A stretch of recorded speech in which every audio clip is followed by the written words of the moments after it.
नमस्ते दोस्तों, एक समय आएगा जब आप कैलिस्थेनिक्स के दीवाने हो जाओगे। इतना ऑब्सेस्ड हो जाओगे ट्रेनिंग से कि सबसे कॉमन इंजरी होगी वो या तो फिर ओवर यूज, ओवर ट्रेनिंग की वजह से हो सकती है। आगे जाके क्रॉनिक इंजरी में भी बदल सकती है आपकी लापरवाही की वजह से, अगर आप अपनी बॉडी के सिग्नल्स पे ध्यान नहीं दोगे, अगर अपनी बॉडी की नहीं सुनोगे। तो आज इसी इंपॉर्टेंट टॉपिक पे बात करेंगे जो कि आपको मेंटली और फिजिकली दोनों तरीके से एकदम तोड़ सकता है, इंजरी एंड पेन मैनेजमेंट। तो फिर स्वागत है आपका कैलिस्थेनिक्स सीरीज के एपिसोड 8 में। शुरुआत करते हैं। सबसे पहले पेन को डिफाइन करते हैं। नारुतो वाला, एनिमे वाला पेन नहीं, एक्चुअल बॉडी का दर्द। It's an unpleasant sensory and emotional experience associated with actual or potential tissue damage। मतलब ये सिर्फ आपको शारीरिक ही नहीं, मानसिक तौर पे भी महसूस होगा और ज़रूरी नहीं है कि ये डैमेज हुआ ही। पेन एक अलार्म की तरह काम करता है और अगर आप अपना पेन कम या हटाना चाहते हैं तो आपको पेन को समझना बहुत ज़रूरी है, जिससे आप अपने खुद के लिए रिकवरी प्रोटोकॉल्स, रिकवरी स्ट्रैटेजीज बना पाए। ये नहीं कि आपके बैक पेन है और किसी ने आपसे कहा कि आपको लॉर्डोसिस है, tight hip flexors, weak core, और आपने उस पर काम किया और आपका पेन छू मत गया। इतना आसान ना रूट कॉज है ना ही उसका सॉल्यूशन। और पेन आपका दुश्मन नहीं है, ये एक अलार्म सिस्टम की तरह है जो आपकी बॉडी को अलर्ट करता है कि अभी समझ जाओ, बहुत ज़्यादा डैमेज मत कर देना। इसको दो पार्ट में डिवाइड कर सकते हैं, एक्यूट और क्रॉनिक।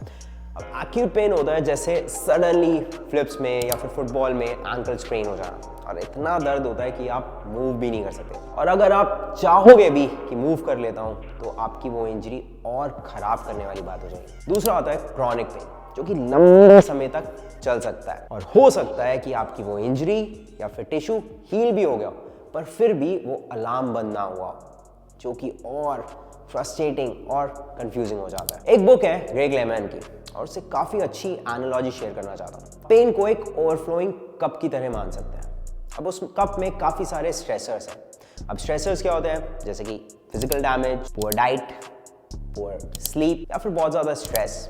ये सारे फैक्टर्स आते हैं उस कप में। जब उस कप में ये स्ट्रेसर्स बहुत बढ़ जाते हैं, ओवरफ्लो करने लगता है, तब आपको पेन महसूस होता है। तो या फिर आप अपने वो स्ट्रेसर्स कम करो या फिर अपना कप का साइज बढ़ाना पड़ेगा, आपको टॉलरेंस बढ़ानी पड़ेगी। और इसी से आते हैं पेन इन कैलिस्थेनिक्स। ज़्यादातर ये फिजिकल डैमेज की वजह से होते हैं। उसके काफ़ी सारे फैक्टर्स भी हैं। एक तो हमारा माइंडसेट कि हमें जल्द से जल्द स्किल अचीव करनी है, एक दिन में अचीव करनी है, इतना ज़्यादा इम्पेशेंट होना।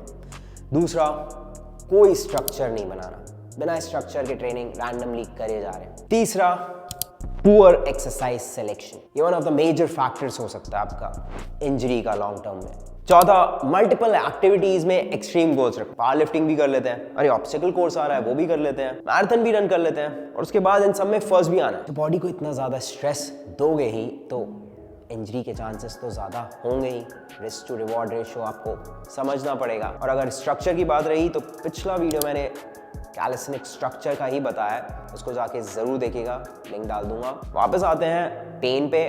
तो आपको ऐसा माइंडसेट नहीं रखना है कि नो पेन नो गेन वाला। एंजॉय द प्रोसेस, अच्छे से स्लोली स्ट्रक्चर बनाओ अपना, क्योंकि आप एक दिन में तो वन आर्म पुल अप नहीं सीख जाओगे। अब अगर आप डील कर रहे हो किसी भी इंजरी से या फिर पेन से, तो आपको रिकवरी के लिए क्या करना है? जैसे मैंने बताया कि आपको कप के स्ट्रेसर्स कम करने हैं या फिर कप बढ़ाना है। यहाँ पे हम दोनों पे काम करेंगे जिससे हम अपनी पेन टॉलरेंस लेवल बढ़ा पाएं। सबसे पहली चीज़, रेस्ट एंड गिव टाइम। हाँ, बहुत सिंपल है पर बहुत ज़्यादा लोग ये नहीं फॉलो करते हैं। और I know as an athlete काफ़ी डिफिकल्ट होता है रेस्ट करना, पर आपको ये करना ही पड़ेगा अगर आपको अपनी और इंजरी वर्स नहीं करनी है। तो अपने गोल्स चेंज करो, मॉडिफाई करो, थोड़ा बिजी रहो, but time is the ultimate healer. तो आपको उसको टाइम देना ही पड़ेगा, ऐसा नहीं है पेन में ट्रेन करे जा रहे हैं। दूसरा, डोंट स्टॉप ट्रेनिंग। पहले पॉइंट से थोड़ा कॉन्ट्रडिक्ट हो गया पर रुको, समझाता हूँ। अगर आपके शोल्डर में पेन है तो उसको रेस्ट दो।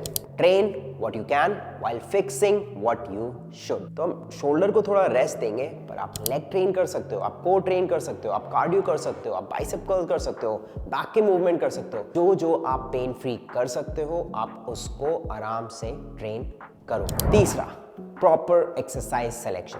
अगर आपको उस एरिया में नॉलेज नहीं है कि कौन सी एक्सरसाइज सेलेक्ट करनी है, ऑलरेडी आप इंजर्ड हो, तो आप फिजियो के पास जाओ या फिर एक अच्छे ट्रेनर के पास जो आपका एक अच्छा स्ट्रक्चर बना सकता है और आपका वही workout plan will be your rehab plan. चौथा, रेंज ऑफ मोशन। मान लेते हैं आपके वेट के साथ कंप्लीट शोल्डर फ्लेक्शन में पेन होता है, तो आप आइदर लोड कम करो, अपना वेट कम करो। अगर बिना वेट के भी पेन हो रहा है तो आप अपना रेंज ऑफ मोशन मॉडिफाई करो। Incline press, shoulder press try करो कि आपको उसमें भी पेन हो रहा है या नहीं। आप लैट पुल डाउन स्ट्रेट से कर रहे हो तो थोड़ा आगे से ट्राई करो। आप ये मॉडिफिकेशन कर सकते हो, अपने रेंज ऑफ मोशन में मॉडिफिकेशन कर सकते हो, जिससे कि आप उसमें देख सकते हो कि आपको उसमें पेन हो रहा है या नहीं हो रहा। अगर नहीं हो रहा है तो कंटिन्यू ट्रेनिंग दैट, लेकिन पेन में आपको ट्रेन नहीं करना है, जैसे कि मैंने पहले भी बताया। नंबर 5, आपका न्यूट्रिशन बहुत ज़्यादा इंपॉर्टेंट रोल प्ले करता है। काफ़ी लोग इमोशनली खाते हैं, बिना सोचे समझे खाते हैं, जंक खा रहे हैं। ऐसा नहीं करना है आपको। एज एन एथलीट और even as a general population, food choices matters. आप अपनी न्यूट्रिशनल वैल्यू चेंज नहीं कर सकते अपनी इमोशनल ईटिंग की वजह से। तो अगर आपको जल्दी सही होना है, आपको अपनी फूड चॉइसेस सही रखनी पड़ेगी। It's a big topic. Supplementation protocol सही रखना पड़ेगा। ऐसा नहीं है कि कुछ भी ले रहे हैं और सोच रहे हैं कि चलता है। ये बैलेंस वाली मेंटालिटी ना, वो नहीं रखनी है एथलीट्स के लिए तो खासकर। आखिरी, आपका सोना। Sleep is the best recovery tool. आपको कम से कम 6 से 8 घंटा चाहिए ही, एकदम क्वालिटी नींद, जिससे आप एकदम फ्रेश फील करो उठ के। आप किसी दिन ये भी ट्राई कर सकते हो, किसी दिन आप ट्रेन करना बिना नींद पूरी के हुए और शोल्डर प्रेस मारना मे बी 25-40 पाउंड से, और किसी दिन एकदम अपनी नींद पूरी करके शोल्डर प्रेस मारना उसी वेट से। आपको वो वेट काफ़ी ईजी लगेगा कंपैरेटिवली जिस दिन आपकी नींद पूरी नहीं हुई है। तो आप सोच सकते हो कि आपका आरपी लेवल जब आपकी नींद पूरी नहीं होती है तो कितना बढ़ जाता है। RP level, rate of perceive exertion, कि कितना स्ट्रेस पड़ रहा है, इसकी कभी और बात करेंगे। आप और मेथड्स भी ट्राई कर सकते हो, जैसे एथलीट्स करते हैं। कोल्ड थेरेपी हो गई, हॉट थेरेपी हो गई फॉर इन्फ्लेमेशन। पर जो मैंने आपको 6 पॉइंट बताए हैं, ये आपके प्रायोरिटी लिस्ट पे होने ही चाहिए, क्योंकि ये रिकवरी स्ट्रैटेजीज हैं आपकी जो आपको लॉन्ग टर्म काम आएंगी। और हम यहाँ पे ट्राई कर रहे हैं to build resilience, to build tolerance. Pain कम करने की बात नहीं कर रहे, आपको रेजिस्टेंस ट्रेनिंग तो कभी छोड़नी नहीं। मान लो आप एथलीट हो, आप फ्री स्टाइल करते हो, स्टैटिक्स करते हो और आप अभी नहीं कर पा रहे, कोई बात नहीं। Go back to good exercise selection, build that muscle mass. थोड़ा सा गोल्स को अपने मॉडिफाई करो, चेंज करो एंड फिर से कम बैक करेंगे। तब तक बॉडी को हल्का हल्का स्ट्रेस देते रहेंगे, जिससे वो अडेप्ट कर पाए।